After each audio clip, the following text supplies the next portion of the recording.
Hello and welcome back to Return to Old Town. I'm Extra Fancy Potato Chips. Today we'll be looking at Spanish colonial architecture, and before you get deja vu, we're going to be remodeling one of our builds from my previous Old Town series. Much like with other colonial styles such as Dutch colonial, Spanish colonial is more widely known through its revival periods, and the thing about revivals is they tend to blend elements across many different styles of the period they're reviving. In other words, generally when people use the term Spanish colonial style, it's an umbrella term encompassing many different styles of the Spanish colonial era. The Spanish didn't just construct one style of building after all. So we'll look at the Spanish colonial revivals, aka Mediterranean style, down the road. In this episode, we'll explore a few of the styles that inspired it and why many of them have been lost forever.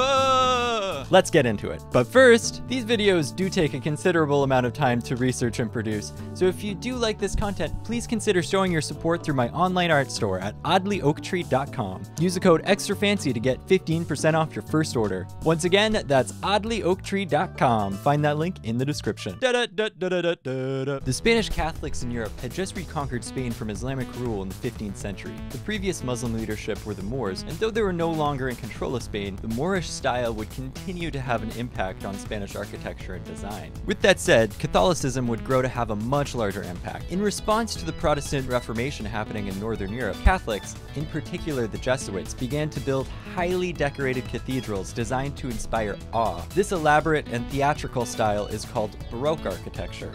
This takes us to the American Southwest. Colonial Spanish saw the spiritual conquest of indigenous peoples as very important. The Spanish would go on to set up many Catholic missions up the Pacific coast and American Southwest, and often these would be named for a Spanish saint. Santa Fe, San Diego, San Francisco, Santa Barbara, you get it. Of course, all missions need a cathedral, and just like in Europe, these cathedrals were designed to inspire awe. In Mexico City, the heart of the Spanish colony, we'd see cathedrals constructed in the Churrigueresque style, aka ultra Baroque style. Spanish cathedrals in California, meanwhile, would have to be simpler. Basically, California and the rest of the Sun Belt were on the outskirts of the Spanish colony and had limited access to building materials and artisans. The simpler version of Churrigueresque and Baroque architecture is known as the mission style. These missions would be built one room at a time, first stretching out linearly along a back patio before eventually turning in on itself, making it an enclosed Roman-inspired courtyard surrounded by long covered halls known as corridors.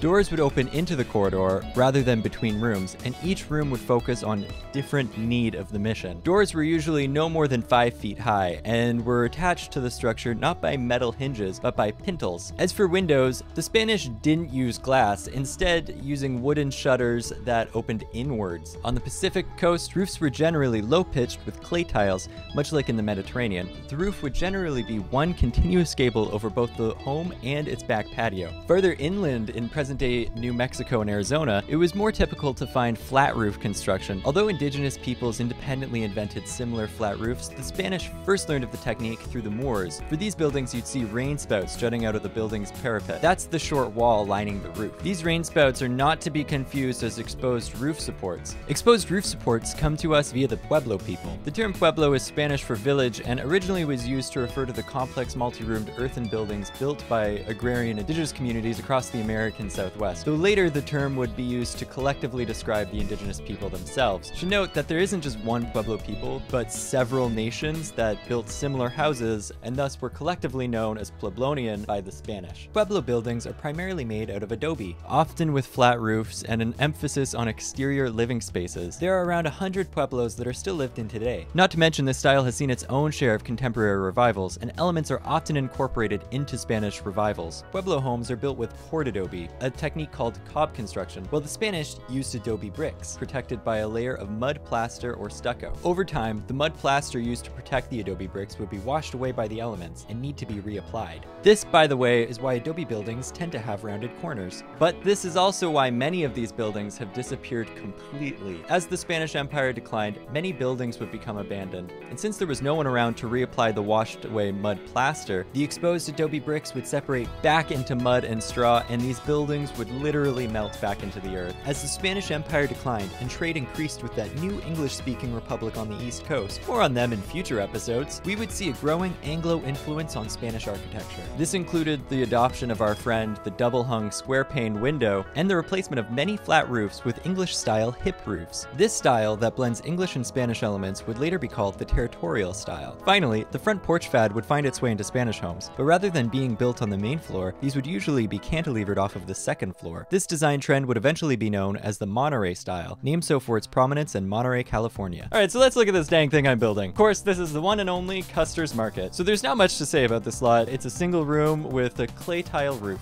This is usually the first place you'll take your sim if you want to start growing a vegetable garden. It's here you'll find our dear old friend Gardener Bob, who will tell your sims all about it. If you saw the first video on this lot or just looked in the background of this video, you'll know I'm expanding the place a bit, but I'll get more into that at the end of the video, where as always we'll wrap things up with a before and after. So I'll leave you guys with the speed build and catch you at the end for the tour of our new and improved Custer's Market. So see you there.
And we're back. So maybe this build was a bit controversial to some people. I know a lot of people really like the original one I built, but that said, I mean, the original video was still up, so anyone interested can still easily watch it. Ultimately though, I think this lot works a lot better than any other lot in this game to explore the Spanish colonial architecture, and it's important we do that to better understand the Spanish colonial revivals that will come down the road. So to start, one of the biggest changes in this build is definitely the walls. I wanted to give it more of a rustic vibe, as if the plaster is wearing off, exposing that adobe brick underneath. It's a little bit awkward, I won't lie, but I think it does the trick. And this of course was achieved with the constrained floor elevations cheat. I also replaced the roof with a simple shallow gable roof. Although I like the original roof I used, it was definitely more of like a Gothic revival thing than Spanish colonial. So I think this roof is a little more appropriate for what we're going for here. And of course, we will explore Gothic revival in the future. You can see I also played around a bit with the landscaping and remodeled these bathrooms in the back. The barn I left untouched. It's definitely not very reminiscent of anything Spanish, but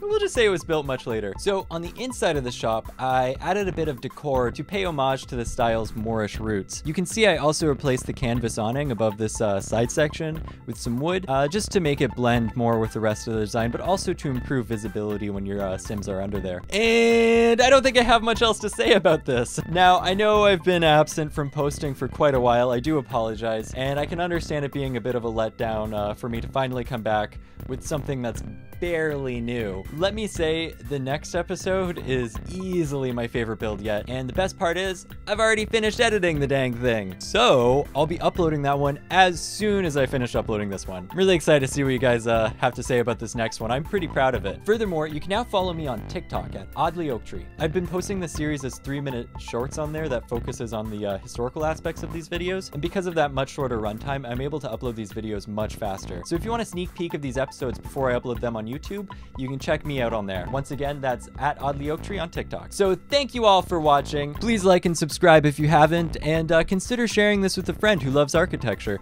It helps this channel grow, and I do truly appreciate it. Until next time, have a good one.